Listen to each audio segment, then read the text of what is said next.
Buenas noches, país. ¿Cómo están ustedes? Como todos los miércoles, charlando de lo que nos pasa en Economía Ahora. Ustedes saben que no solo hablamos de economía, sino de lo que pasa en política, de lo que pasa en lo social, de los problemas que tenemos los argentinos de a pie. Obviamente esta semana tuvimos un dato muy importante que fue el dato del INDEC. Un dato que había sido borrado de todos los datos por la pobreza y la indigencia. Una pobreza e indigencia que nos llevó a 13 millones de argentinos bajo de la línea de pobreza. Eso nos debería hacer pensar un poco, 13 millones de argentinos.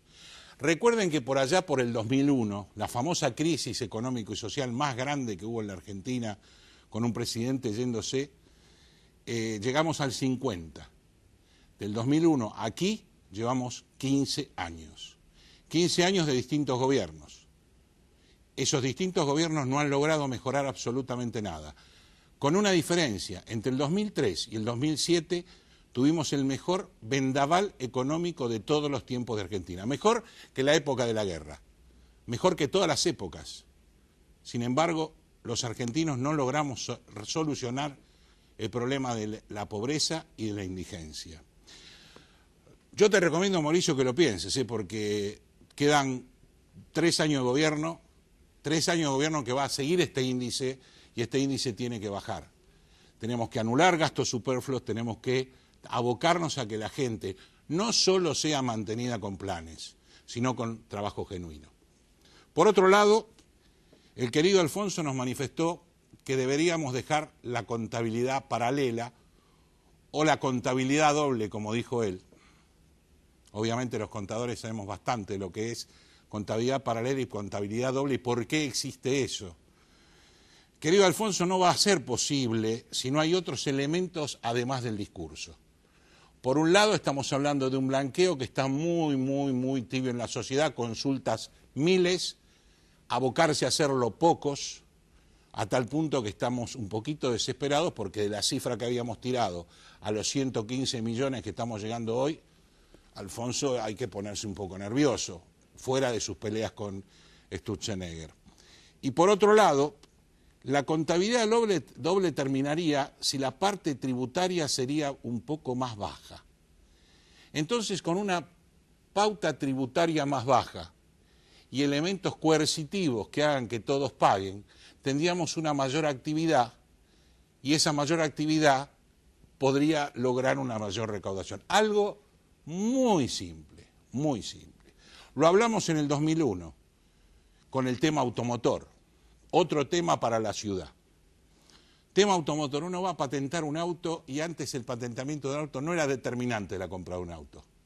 Hoy es determinante. Usted va a patentar un auto y pone una cifra infernal en impuesto de sellos. Querido Horacio, estamos muy bien. La ciudad no ha mejorado todo lo que debería mejorar, pero el impuesto de sellos es casi un achaque. Deberíamos también analizar si ese impuesto de sellos no coarta, junto con todo lo demás que hace que los autos cuenten un 54% más, a esta actividad que no se da económica, a esta frialdad económica que estamos sufriendo las pymes, los grandes, los chicos y los pobres. Vamos a tener que cambiar algunas cosas y eso nos va a permitir cambiar algunas cosas dentro de este país, en el cual estamos viendo que fue una filosofía del no hagas nada, porque los que no hacen nada ganan y los imbéciles trabajan. Cambiemos un poco. Señor director, vamos a presentar quién nos auspicia y por otro lado vamos de lleno a los invitados a hablar de temas políticos.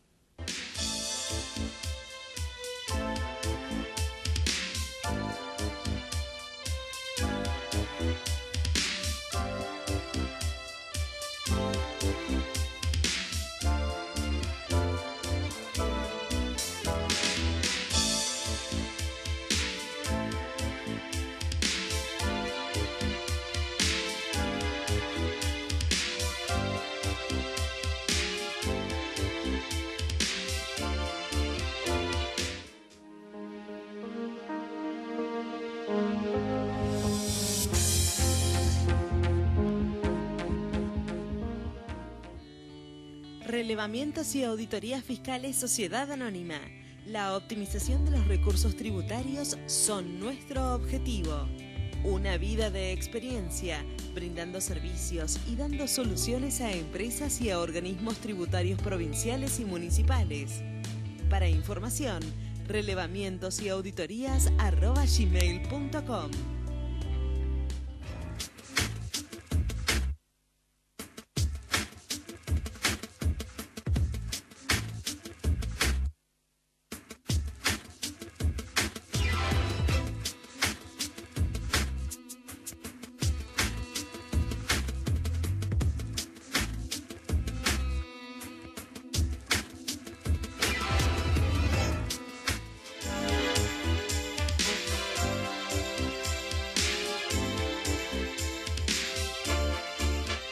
Bueno, primer bloque del programa y vamos a estar yéndonos hacia la ciudad.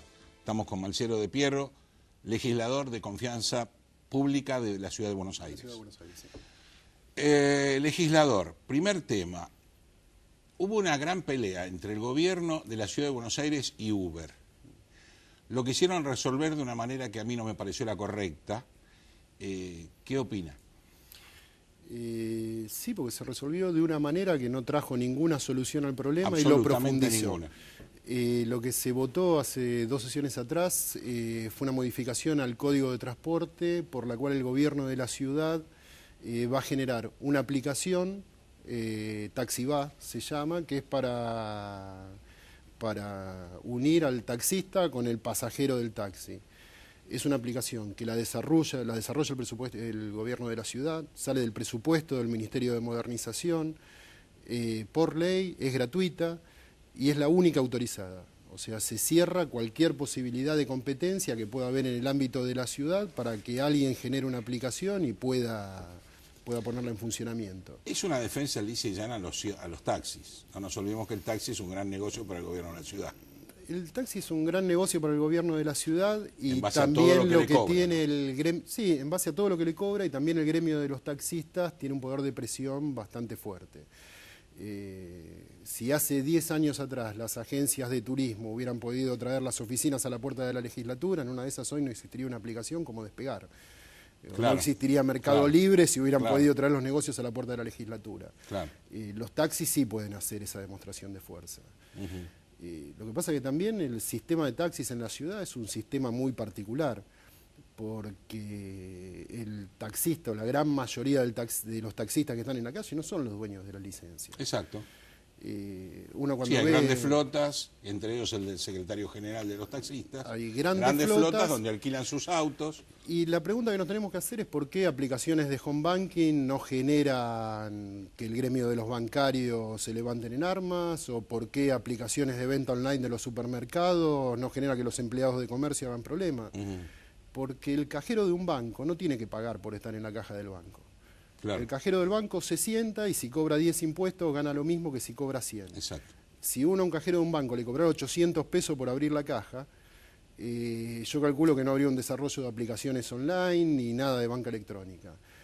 Acá el problema es que el taxista, el que lo maneja, el peón, está asociado con todos los riesgos del taxi. Indefectiblemente. Entonces, ahora lo que se está dando también es que a partir de aplicaciones como Uber, muchos de los peones de taxi prefieren trabajar con su auto particular y para una empresa privada y por lo menos no arrancan 800 pesos abajo. ¿Y existe la potestad del Estado de la ciudad como para multar, para gravar, para sostener un auto, para mantenerlo, de la misma manera que pasa con el estacionamiento, ¿no? Como existir, la facultad existe. El problema acá es que la discusión se está dando en un ámbito en el cual se discute la ilegalidad de Uber. Y el problema es que Uber es algo posterior a las leyes de tránsito de la ciudad. Y no está tenido en cuenta. No está tenido en cuenta. El problema acá es un déficit de legislación, no es un déficit de la empresa. El derecho es algo vivo, lo va corriendo la sociedad, las innovaciones tecnológicas. Para llevarlo a un ejemplo burdo, hasta que Caín mató a Abel, a nadie se le ocurrió legislar sobre el homicidio, claro, porque era algo que no pasaba. Esto es lo mismo, a Uber lo que hay que hacer es regularlo, tenemos que discutir qué queremos de Uber. Que los choferes estén registrados, que tengan monotributo, que tengan obra social, sí, que los meterle autos, un marco legal, poner un marco legal y que sea una competencia dentro de un marco legal. Y permitir que salgan un montón de aplicaciones como Uber que dentro de los parámetros que fije la ley puedan dar el servicio.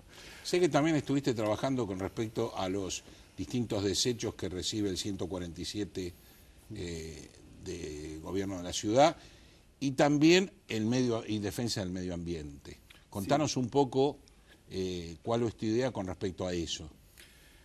Bueno, yo soy el vicepresidente primero de la Comisión de Ambiente de la legislatura, y estamos trabajando fuerte, por lo menos desde la comisión que integro, con todo lo que es la problemática ambiental de la ciudad. Porque la ciudad lo que tiene es que es una ciudad que se encuentra limitada geográficamente, está rodeada por la provincia de Buenos Aires, es una de las generadoras de residuos por kilómetro cuadrado más grandes del país, si no la más grande. Y hoy por hoy lo que no se está viendo en la sociedad es cuál es el costo de la generación de residuos. El año pasado y el anterior se estuvo dando un poco la discusión, sobre todo porque la provincia había amenazado con no recibir más los residuos de la ciudad, y ahí se empezaron las campañas de reciclado. Pero bueno, lo que estuvimos viendo es que... ¿Pero está funcionando la separación de la basura y todo ese tipo de cosas?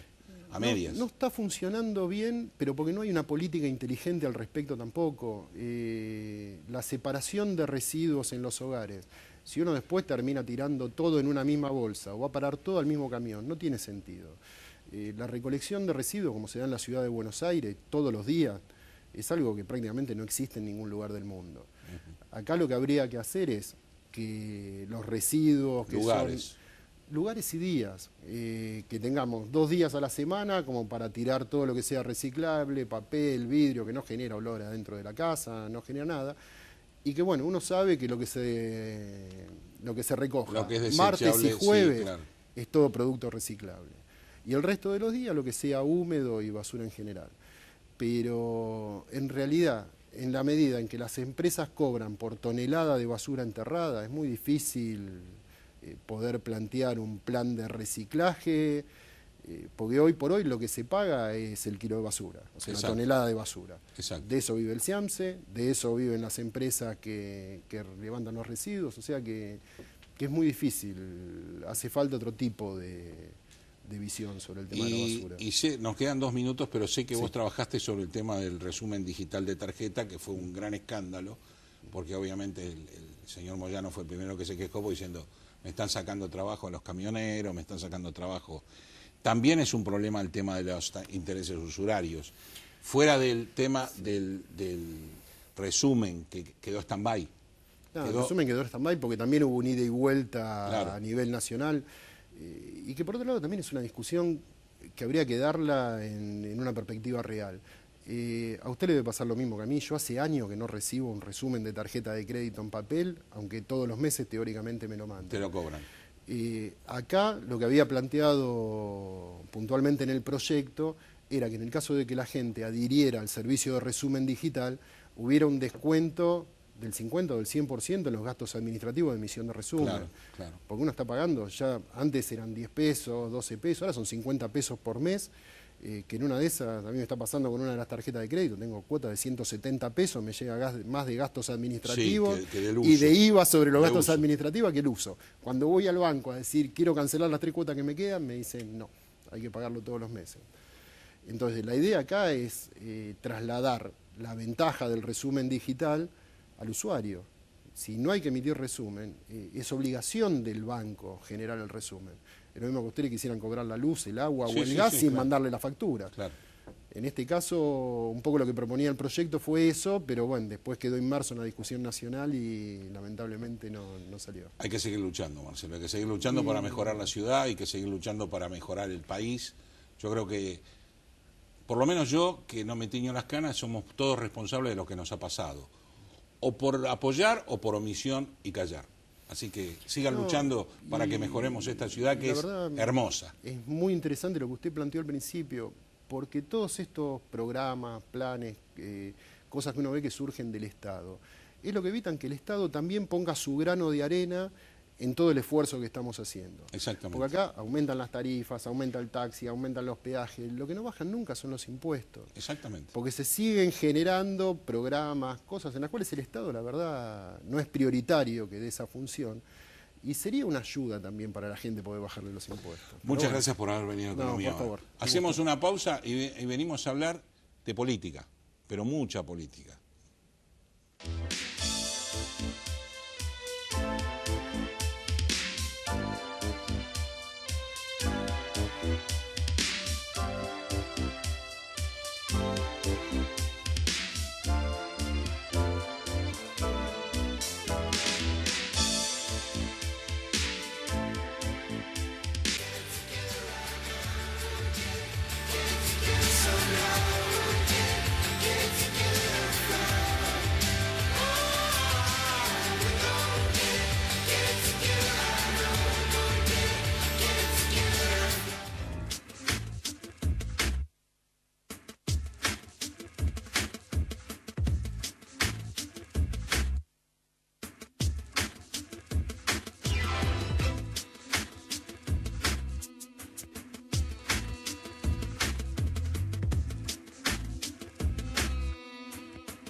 Bueno, segundo bloque del programa.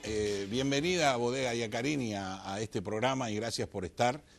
Y estamos con Marcos Novaro, que es para mí el politólogo del año, el que sabe todo hace mucho tiempo y ahora reconocido. Gracias por estar con nosotros, Marcos. No, gracias a vos. Contame cómo queda el peronismo en toda esta diáspora de cosas, entre casamientos, Cristina, la renovación de Gioja junto con Scioli, una renovación maravillosa para mí. Que duró poco, ¿no? Porque sí, duró poco. Opacado, pero era obvio que iba a durar poco. Tenía poca fortuna. No, bueno, yo creo que el peronismo está convulsionado por una crisis que empezó ya hace tiempo atrás, digamos, ¿no? En el ocaso del kirchnerismo sí. Ya se fracturó, era un partido fracturado, con múltiples quiebres ideológicos, políticos. ¿No lo fracturó el propio kirchnerismo al peronismo? El kirchnerismo en su momento ya era, digamos, un proyecto de ruptura y recomposición del peronismo, ¿no? Exacto. O sea, ¿cómo fue el menemismo en su momento? Exactamente. O sea, que todos los liderazgos peronistas también dejan un poquito a alguien afuera. Ahora, en su buena época el kirchnerismo dejó poco afuera, ¿no? Porque combatió el dualdismo, pero después reabsorbió al 95% del dualdismo. Sí. Y en alguna medida pasó lo mismo después del 2009. Y el líder del menemismo también lo absorbió para votar, digamos, así ¿no? Que llegó todo. Y después del 2009, cuando la crisis del campo quedó atrás, el kirchnerismo se recompuso y también volvió a incorporar parte de lo que había perdido, ¿no? Recordemos que en 2011 buena parte de los que habían sido disidentes y habían votado en contra de la ley de retenciones móviles, después volvió al redil.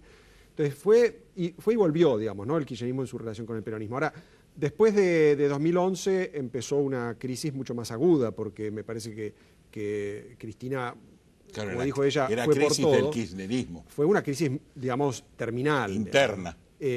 Fue por todo y se quedó cada vez con menos, ¿no? Porque rompió con Moyano y Moyano arrastró a parte del sindicalismo. Claro. Después rompió Massa y a colación de Massa empezó, digamos, un proceso ya terminal para el kirchnerismo, que me parece que estamos viendo el coletazo final de eso, que es, digamos, todos nos olvidamos de las lealtades y nos volvemos renovadores muy rápidamente, ¿no? Porque hoy pero renovadores eso no le conviene todos. al macrismo. Bueno, le conviene y no le conviene. Yo creo que el macrismo tiene ventajas y desventajas. Porque obviamente que a Macri le conviene que su antagonista siga siendo Cristina, porque es el pasado, digamos, claro. ¿No? Pelearse con el pasado es como para Alfonsín pelearse con Isabel. Era mejor, más fácil, digamos, es más ¿no? fácil. Entonces la renovación y que todos sean renovadores, por ese lado no le conviene. Sí le conviene por el lado de que todos están ofreciendo colaboración, ¿no? Porque cuando Macri no arregla con Massa, sabe que puede ir a buscar a Urtubey, a Bocio, digamos, tiene Pichetto, digamos, casi cualquier legislador a nivel nacional y también a niveles locales, pasa lo mismo en la provincia de Buenos Aires, ¿no? Si Vidal no arregla con Massa, sabe que puede buscar a los que todavía se llaman kirchneristas, pero son también renovadores porque se sacan la foto con quien sea, digamos, ¿no? Sí. Entonces me parece que esa situación de labilidad y de descomposición también es una ventaja. Ahora, el problema es cuando se acercan las elecciones, si todos son renovadores, el argumento de yo vine a cambiar los problemas que dejó el kirchnerismo, a esa gente no se le aplican o sí, digamos, ¿no? Y ese es el dilema para Macri, ¿no? Cuando llegamos a esa instancia, es mejor tener dos fuerzas contra mí que una sola. Sí, y la fractura está garantizada en algunos distritos, ¿no? Yo creo que en la provincia de Buenos Aires es imposible que Massa y el kirchnerismo, y sumámosle a eso los neutrales, digamos, ¿no? Todos los que van de Randazzo a Isaurralde y compañía. Entonces, ese amplio espectro que se vaya a juntar todos contra Macri es muy difícil. Ahora, de vuelta la pregunta es cierto, me conviene tener un peronismo fracturado porque los votos se dividen. Claro. Pero también en esa división tienen más chances de absorber votos independientes, algunos de los cuales acompañaron a Vidal contra Aníbal Fernández el año pasado, y después acompañaron a Macri contra Scioli en la provincia de Buenos Aires. Y ni hablar si se une Massa con Stolbizer yendo a la provincia de Buenos Aires. Claro, entonces la competencia, es cierto que en la fragmentación aventaja el oficialismo, porque tiene un voto, digamos, más concentrado, pero mucho votante independiente que frente a todo el peronismo unido tal vez acompañaría a Cambiemos. Me parece que el año que viene, si hay distintas ofertas peronistas, alguna le puede atraer por decir, bueno, acompaño a quienes colaboran con Macri pero no tienen los costos de Macri, ¿no? Que ese es el gran negocio de Massa, es decir, yo soy tan moderno como Macri pero no tengo la insensibilidad social de Macri. Yo a ustedes no les impongo ningún costo, no les subo la tarifa, claro, pero pueden votarme porque yo acompaño los buenos proyectos de Macri. Es un negocio redondo, digamos, ¿no? Que sí, es como claro, el parecido al negocio que hacían los renovadores frente a Alfonsín, que decían, yo soy socialdemócrata como Alfonsín, pero no hago la política de ajuste que hace Alfonsín. Haría una política mejor, que no se sabe cuál es, digamos. Es correcto, no, claro, es correcto. Yo te pongo la ley, vos aguantate el déficit. Exactamente. Es así, es un tema complicado para Cambiemos para llegar al año que viene, porque digamos que Cambiemos en este momento viene con una imagen golpeada. Bueno, pseudo golpeada. Sí, ¿por qué? Porque tenemos poco tiempo de gobierno, pero tenemos muchos errores e idas y vueltas. Sí, y malas noticias, digamos, ¿no? La verdad que hasta ahora lo único que ha hecho Macri es dar malas noticias. Y las buenas se demoran. Aún considerando esto, yo diría, en las encuestas no les va tan mal, digamos, ¿no? En una situación parecida, yo creo que otro gobierno tendría menos tolerancia. En parte esa tolerancia se debe a que... Si tuviera otro tipo de contrincantes afuera. Exactamente, digamos, ¿no? Los contrincantes afuera, claro, lo ayudan a Macri, y además me parece que en la sociedad hay una comprensión bastante grande del legado, ¿no? Cuando se dice, yo recibí más problemas de lo que se veían a primera vista, había mucha mugre abajo de la alfombra y el trabajo de sacarla y resolverla nos va a llevar tiempo. Ese argumento sigue siendo útil al gobierno, funciona mejor que el argumento opositor de ellos gobiernan para los ricos, cosa que cree buena parte de la gente, ¿no? O sea, me parece que hay... Sí, cree y creyó. Creyó y yo creo que... Creyó y yo creo que hoy cree como que ratifica el tema. Sí, no, sin duda, yo creo que ese argumento funciona. Ahora, funciona al mismo tiempo que funciona el otro. Es cierto, Macri es rico y gobierna para los ricos, pero al mismo tiempo está administrando una pesada herencia y está resolviendo problemas. Entonces, no lo obstruyamos. Sí, y no cortó planes sociales como decían que iba a cortar, amplió planes sociales, amplía el déficit. O sea, Macri no solo está gobernando para los ricos, sino trata de atajar esa pobreza que midió Jorge Todesca en estos días y que es dura. Sí, yo creo dura para llevar, ¿no? Yo creo que de todos modos ahí hay un gran déficit del gobierno de hacer pesar más todo el gasto social que están haciendo, ¿no? Cosa que a mí me resulta inconcebible, que estén gastando... Pero creo que es por eso, Marcos, no hacen tanta...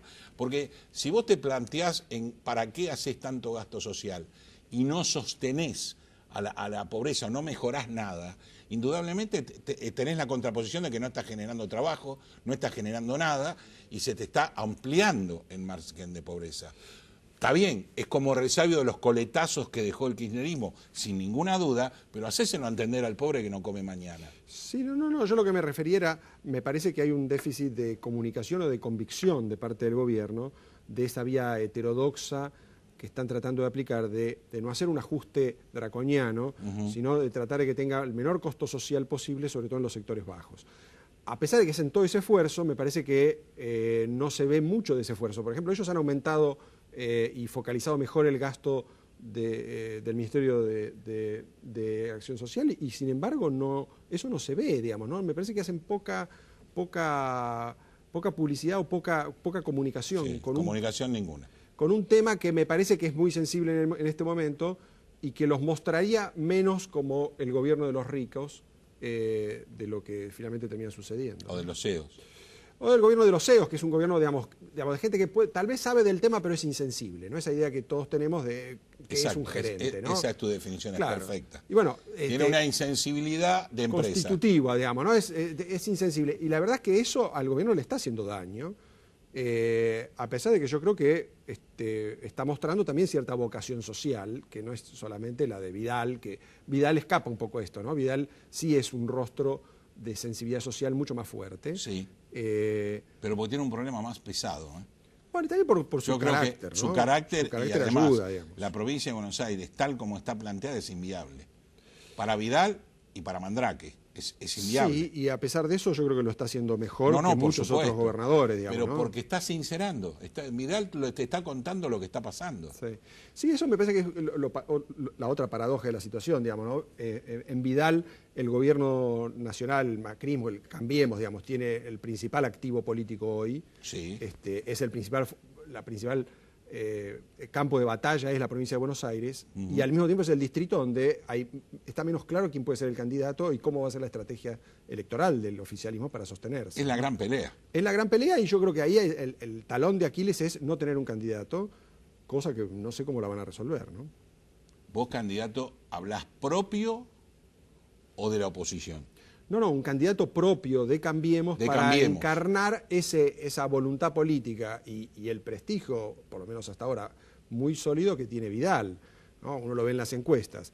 Claramente las encuestas en la provincia... Si metés un candidato como Carrió, va a ser difícil, ¿eh? Bueno, Carrió tiene, sí, una intención de voto relativamente baja hoy, ¿no? Sí. Y tiene es increíble la credibilidad, ¿no?, que tiene contra la intención de voto. Eso un poco le pasa a Margarita. Sí, Margarita es igual, tiene un gran atractivo como decencia, honestidad y todo, pero a la hora de votar... Claro. Ahora, Margarita, si se asocia con Massa, de alguna manera se libera de ese techo, ¿no? Sí, porque, claro, digamos, Massa tiene una llegada electoral mucho más fuerte. Entonces, el gran problema de Cambiemos es que, aún teniendo la gestión para mostrar, la gobernadora y una cantidad de iniciativas de cambio, que habrá que ver, digamos, con el tiempo si fructifican, pero son iniciativas de cambio muy decididas, ¿no? En términos sociales, de obra pública y de combate a la corrupción, sobre todo en la policía. A pesar de tener todo eso, como no tiene candidato, está en un brete, ¿no? Porque le puede ir bastante mal en la provincia de Buenos Aires. Sí, además los desafíos que tiene Vidal son impresionantes. Sí, yo creo que finalmente tal vez la mejor opción sea tener un candidato desconocido, para dejar bien en claro que el voto es un voto a Vidal. ¿No? Yo creo que eso va a ser más fácil que poner un candidato que esté a medio camino, que no es Vidal y que trae más problemas. Y que a su vez juzguen a Vidal por ese candidato. Claro, y que puede hacer ruido con Vidal, digamos, ¿no? Que finalmente termina disputando liderazgo. Gracias, Marcos, por haber estado con nosotros, siempre clarísimo lo tuyo, y cuando nos vayamos acercando hacia esas elecciones, que esperemos definir un poquito el panorama, te vamos a estar convocando sin ninguna duda. No, con todo gusto. Esperemos que en ese momento las cosas estén más claras que ahora, digamos. Ojalá. Gracias por haber venido. No, gracias a vos. Una pausa y enseguida venimos a hablar también de política, pero con un integrante del gobierno.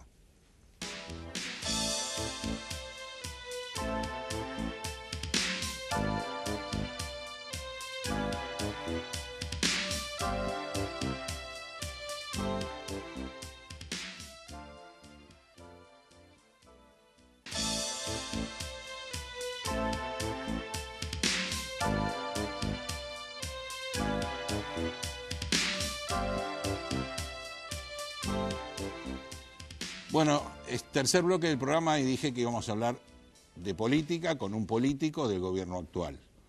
Estamos con Juan Carlos Morán, nombre de cantante tango, ex actor, y ahora es subsecretario de Interior, o sea, del ministerio donde está Rogelio Frigerio.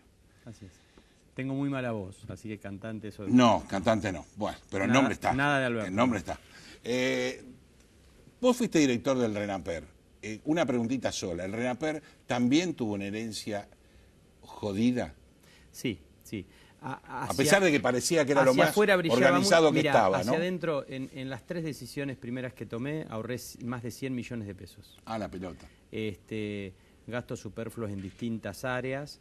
La realidad es que también hay una parte, se evolucionó mucho, sería necio no decirlo, se evolucionó mucho. Pero, claro, que es lo que se veía. Pero faltaba mucho por hacer y me parece que faltaba el trazo fino de muchas cuestiones que las estamos haciendo. Tanto en los primeros 8 meses como hemos logrado estabilizar la fábrica de DNI. Por ejemplo, en La Matanza un 64% de la población que tenía DNI tarjeta, DNI digital, llegamos a un 85%. En cuestión de 10 meses, o sea, la verdad es que se avanzó mucho y creo que hay que seguir avanzando. Ahora, siendo el ministerio de ustedes el que maneja la tarasca y que se está redistribuyendo en base a gobernadores, intendentes, como se reunió el presidente, que es obvio que hay una distribución equitativa y todo lo que quieras, ¿no están obligados a analizar la calidad de cada gasto hoy? Absolutamente, y hay una decisión A ver, el Ministerio es del Interior, Obra Pública y Vivienda. Exacto. Rogelio Frigerio, por orden del presidente de la Nación, una de las primeras situaciones fue auditar, nos dejaron un desastre en obra pública, no solamente el despilfarro y la corrupción y lo que no se hace ve, falta ni que lo digas, sino ni siquiera había nuevas licitaciones armadas, por lo tanto los primeros meses... Por eso paró la obra pública. Pero claro, nadie firmaba. Vos tenías que auditar, tenías que certificar los avances de obras anteriores y se debían 8.000 millones, 6.100 millones se pagaron en vivienda solo. Y a su vez tenías que preparar nuevas licitaciones. Hoy se está abriendo más de una licitación de promedio por día, de nuevas licitaciones que se van haciendo de vivienda, de cloacas, de agua, realmente un montón de obras que son las prioridades de los problemas de la gente. En ese aspecto también va de la mano con una ley de transparencia. Hoy todas las licitaciones se pueden ver en la web. Todos los pliegos de licitaciones son gratuitos, lo que permite una mayor competencia. Están auditados, digamos, con distintas situaciones, organismos de control. Por lo tanto, vamos a un régimen de más obra pública y mayor transparencia. Se empezó a mover la rueda a partir de agosto. Claro, y no nos olvidemos que estamos hablando de la pobreza y de la indigencia. Absolutamente. Que ese es un tema importante. Entonces, ¿con qué le pegan al gobierno? Mirá vos, 930 millones para el Inca. Mirá vos, van a cambiar el monumento a la bandera y lo van a hacer a nuevo. ¿Es necesario con los problemas que hay con la gente? Te hablo la gente, de afuera. Obviamente, no gente a favor.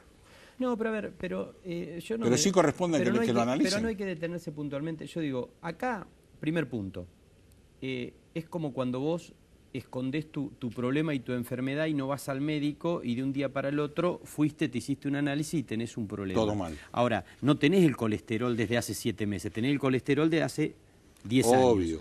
Entonces, esta es la situación que ocurre. Porque si no, analizamos 32% de pobreza como si le hubiésemos creído a la presidenta de la Nación cuando en agosto del año pasado decía tenemos menos de 5% de pobreza y Aníbal Fernández decía estamos mejor que en Alemania. Vos viste mi apertura que te hablé de 50% en 2001 a este. Por eso digo. Ahora bien, la realidad es que para romper esa pobreza estructural y para realmente salir de esa pobreza estructural se hace con empleo. Entonces nosotros como gobierno nacional y por pedido del presidente de la Nación se hacen dos cosas. Una es el hoy, es el aumento de política alimentaria para el presupuesto 2017 en un 87%, son las medidas concretas de reparación histórica para 2.400.000 jubilados, la devolución del IVA que se hicieron casi 1 millón de aplicaciones en este último mes, distintas medidas, la AUH pensándola en universalizarla, medidas del hoy. Ahora, la solución definitiva pasa por una etapa que genera condiciones para el trabajo, que son las que se generaron con la salida del cepo cambiario, que son las que se generaron sacando esta inhibición con el pago a los holdouts que tenía Argentina y que llevaba a una situación casi de embargarte la fragata Libertad cuando salía del país. Ahora, esas condiciones, salida del aislamiento, que se generaron, viene con una segunda etapa que es la de inversión. Sí. El Foro de Inversiones y Negocios ya es el primer indicio. Pequeños rebrotes como fueron en el campo con un crecimiento por ejemplo, en la metalmecánica, crecimientos de ese tipo, el registro, por ejemplo, en el tema de construcción de más de 5.000 puestos de trabajo en agosto, es el comienzo de una segunda etapa. La inversión concluye con generación de empleo y es el empleo el que saca a la gente de la pobreza y define. Entonces, claro, me parece que hay dos decisiones en paralelo. No planes como fin. Exactamente. En su momento hay dos decisiones en paralelo. Ahora, de un día para el otro no vamos a reducir la pobreza. Ahora, no tengamos dudas que eso que se plantea como pobreza cero como objetivo del gobierno nacional y del presidente de la Nación es el norte y que el año que viene vamos a tener menos % de pobres y menos y menos y menos año a año. Obviamente que esto no es un número y que cualquier persona que tenga una situación de necesidad nos duele como gobernantes, pero la verdad es que una herencia tan pesada no se puede solucionar en 8 o 10 meses. Sobre todo con el tipo de país que tenemos. Es un país productor de alimentos para 400 millones de personas y que nosotros siendo 40 tengamos 13 millones de hambre. Pero por eso creo que es fundamental pensar el país en términos de desarrollo productivo, en términos realmente de empleo, en términos también de capacitación y también en términos de educación. No es un dato menor. Otro tema importante. No es un dato menor que en el presupuesto 2017 se planifiquen la creación de 3.000 centros de infancia y jardines de infantes. nutrición y educación en los primeros años es realmente empezar a saldar una hipoteca que tiene la Argentina y nuestro país, y que no es de 1 año ni de 2, es de varios años. Ahora, es un trabajo en paralelo.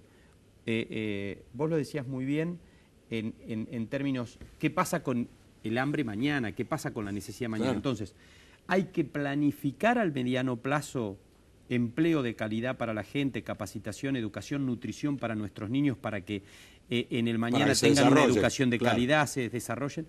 Y también hay que atacar el problema hoy, mañana y pasado. Entonces, es un trabajo en paralelo, un esfuerzo grandísimo que estamos haciendo, y realmente apostamos a que se confíe en que hay un gobierno nacional honesto, republicano, y que esa imagen que recién hablaban con Marcos Novaro, a quien respeto mucho, pero que realmente me parece que siempre hay un análisis muy ideologizado.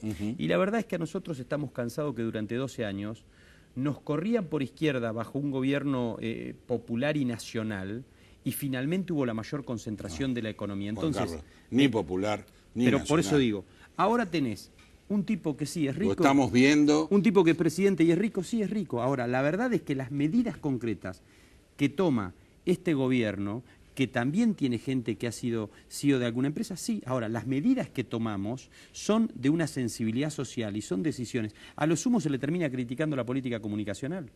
Pero en el fondo, ninguna duda. Las decisiones, las decisiones son absolutamente populares. Estamos de acuerdo, pero estamos que ante la comunicación hacia la gente siguen siendo insensibles. Algo está fallando.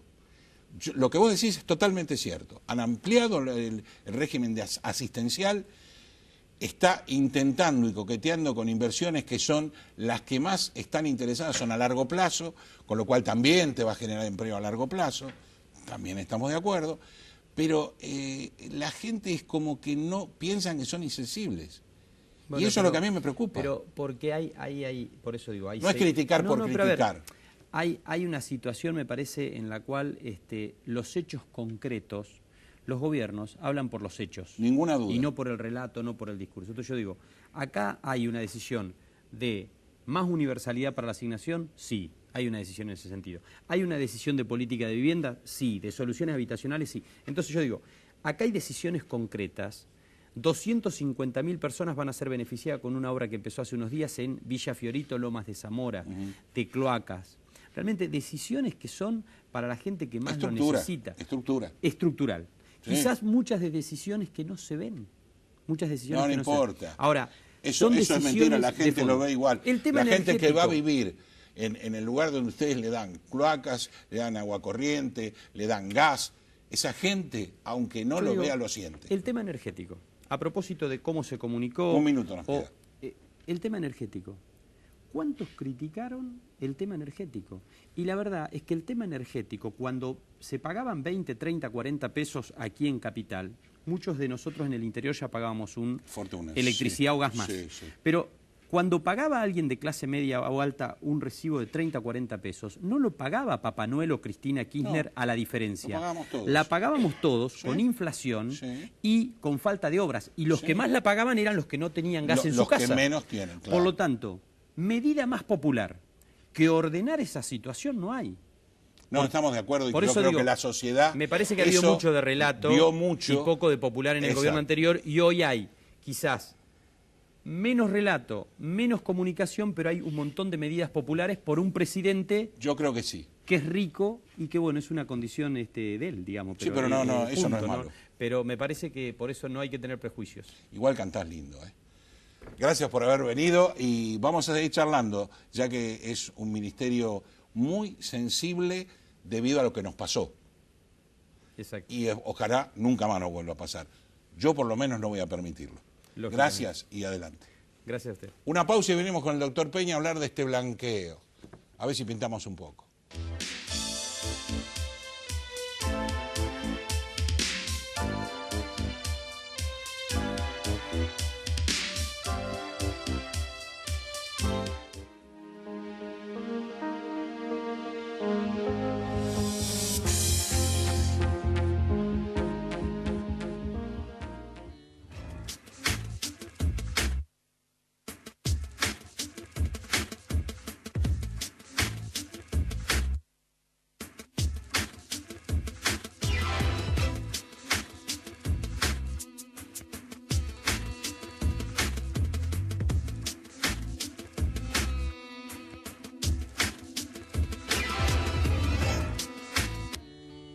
Relevamientos y auditorías fiscales Sociedad Anónima. La optimización de los recursos tributarios son nuestro objetivo. Una vida de experiencia, brindando servicios y dando soluciones a empresas y a organismos tributarios provinciales y municipales. Para información, relevamientosauditorías@gmail.com.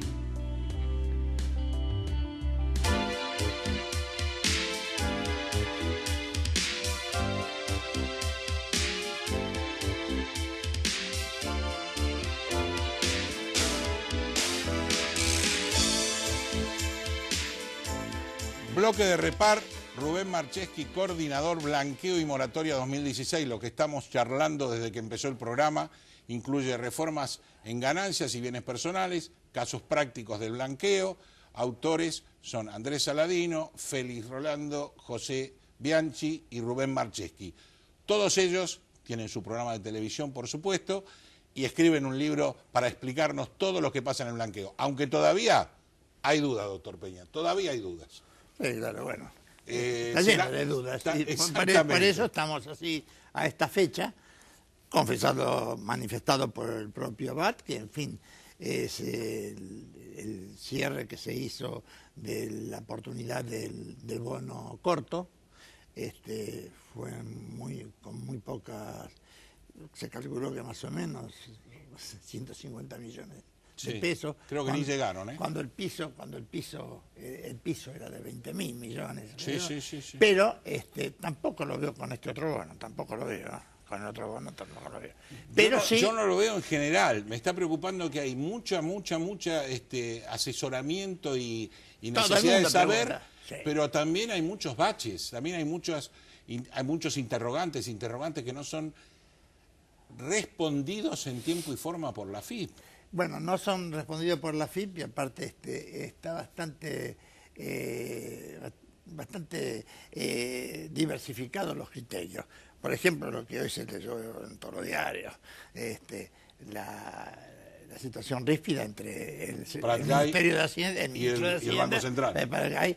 Y todos los bancos. Sí, estamos. Una cosa es Prat Gay, que le dijo a todos los bancos que están jugando en contra del blanqueo. Y le dice, no, nosotros estamos cumpliendo perfectamente, claro. Y al contrario, y somos interesados. Aparte llega un momento, algo que se dio, por ejemplo, publicidad, los bancos que habían abierto mayor cantidad de cuentas. Sí. Es casi una carrera, ¿quién tiene abierta más cuentas para hacer los depósitos? Pero todavía la plata no aparece. La única novedad, digamos, que pienso que abra el espectro total es la adhesión de la provincia de Buenos Aires, sí. Es importante, porque todo el mundo sigue con el problema y bueno, y si después resulta que las provincias no se adhieren y están desesperadas con un hambre tremendo de recaudación, y ahí con todos los años no prescriptos, con todas las multas, con todos los intereses resarcitorios, punitorios y demás hierba. Y eso todavía queda un 65% de jurisdicciones que no han adherido. Hay una pregunta importante que le haría al licenciado Abad y al licenciado Castañola, ¿no? Pero como no los tengo a mano, se los voy a hacer al doctor Peña. ¿Qué pasa con la penal tributaria que los jueces no ponen en cana a nadie? Con evasiones y manejo de fondos penales de los empleados. No. Hay casos que son increíbles y sobre todo ya llegamos al caso emblemático de quien confiesa que cometió un delito, ¿sí? Que es Echegaray. Sí. Echegaray, 7 horas de interrogatorio. Yo digo, 7 horas, chao, le sacaron hasta el corazón. Sí, claro. No, y él dijo que no, que eso pasó por 20 funcionarios. Claro. El último fue el que es el copiloto de la Rosadita, ¿cómo se llama? Toninelli, que era el director de la DGI. Toninelli, sí. Pero, claro, el artículo 32 el artículo 32 de la 11683, lo dice claramente. Es una facultad exclusiva, no sé si dice, ahora dirá del director de la FI, antes era el director de la DGI. El director general de la DGI. El director general de la DGI. Para casos lo subtitulo, artículo 32, era el famoso plan de pagos muy especiales que le dieron a todos los amigos del poder. A todos los amigos del poder. ¿Cuándo? Desde el año 1998, fue el primero que se dio, por un caso de catástrofe climático. Claro. Desde ahí saltamos hasta el caso Chicone, y ahí todo se pudrió. Y ahí empezó, ahí claro, se pudrió todo. Entonces comenzaron 1532. Funciona el artículo 32, vamos a darle. Amigos de los amigos del poder, bueno, y entonces se llegó un momento que esto se debía haber resuelto y haberse dictado ya, por lo menos, un auto de procesamiento. Porque no es que tenían deudas y no podías pagarlas. No, se quedó con la plata. Así es.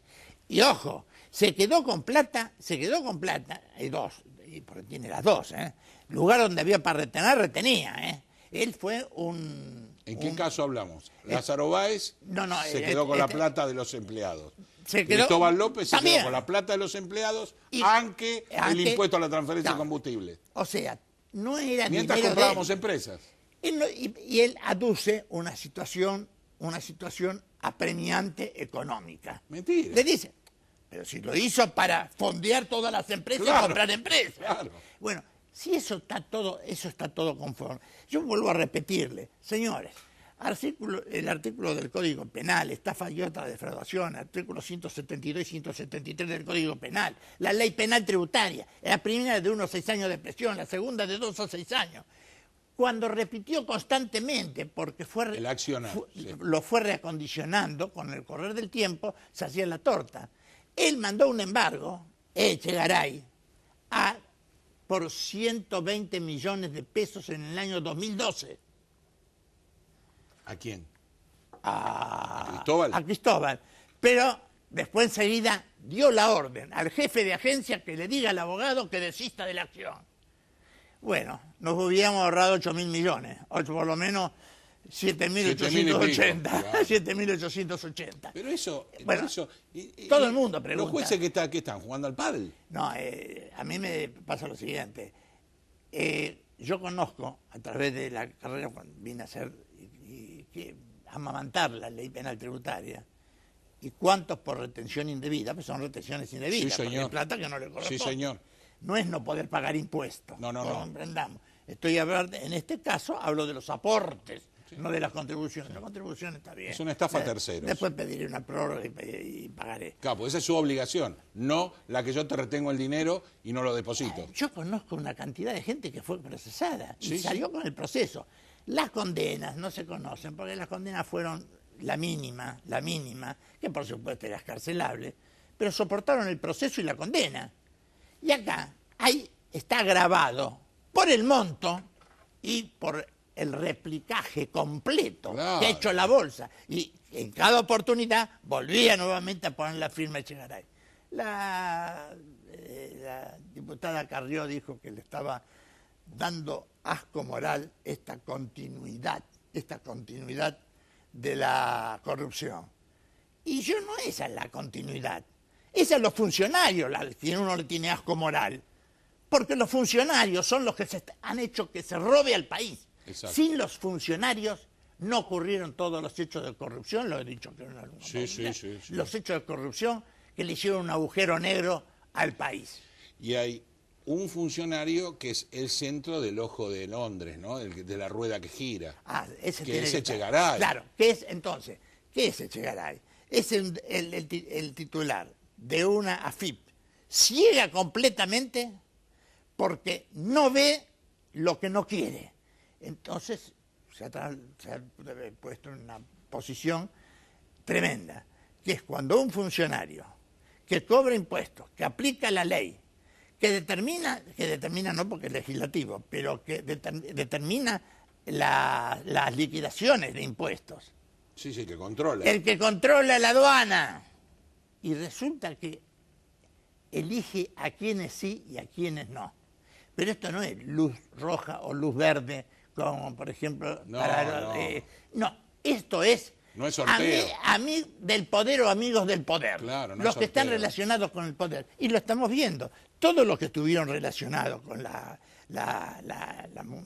presidenta, todos esos se hicieron millonarios gracias a los delitos cometidos con funcionarios, como por ejemplo los que controlaban la aduana, Echegaray. Ahora, en 7 horas, no. Sí, él dijo lo siguiente: ojo, Yo no firmé. Después que de todo, yo di el visto bueno. Ah, bueno, sí, el único que tenía capacidad, por ley, para dar el visto bueno. Claro. Claro. El visto bueno. Después de su visto bueno se publicaba. Claro. Después de su visto bueno tenía carácter de resolución general o de ley. Claro, es que nadie, es decir, en la verticalidad. Pero hay el error es del juez. Ahora el juez llama a los 20 empleados. Y el empleado va a decir, claro. Y nadie se va a animar a decir, y a mí me dijo el superior, porque siempre hay un superior, todo es un sistema vertical, sí. Una cadena. Y va a decir, no, porque a mí el supervisor me dijo que sí, que había que darle. Pero ¿vos quién te lo dijo? No, dijo el jefe de división. Y el jefe de división, ¿qué querés? Yo lo puse porque el jefe de departamento y el otro. Y seguimos para arriba. Y claro. Y llegamos a Echegaray. Sí, pero por no tocar a toda la escala intermedia, Echegaray dice esto que, sinceramente, no es para un tributarista, para una persona común se da cuenta que ya directamente las 8 horas se tienen que traducir en 3 hojitas con el informe de impositiva y el procesamiento. Gracias, doctor Peña, como siempre. Bueno, para ustedes buenas noches, una semana más.